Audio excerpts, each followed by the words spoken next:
Minimnya drainase dan tingginya intensitas hujan dalam beberapa hari terakhir membuat puluhan rumah di Desa Bukit Langkap, Kecamatan Karangjaya, Kabupaten Muratara sudah biasa jadi langganan banjir.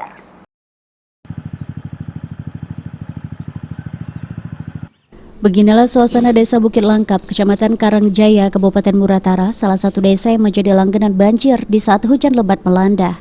Selain dataran rendah, minimnya drainase menjadi salah satu penyebab air Sungai Ulu dan Sungai Lake yang tidak dapat mengalir dengan cepat hingga membuat aliran terhambat.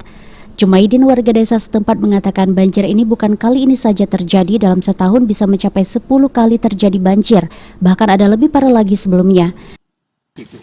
Jadi langganan kalau hujan. Wih, ini kalau nian dibikin apur ini ya Pak, yang agak besar, agak lebar sedikit lagi. Dalam sampai hilir itu, ayo itu ya banjir, tapi cepat Pak. Dari depan sana? 60. Iya, 63 kan kita.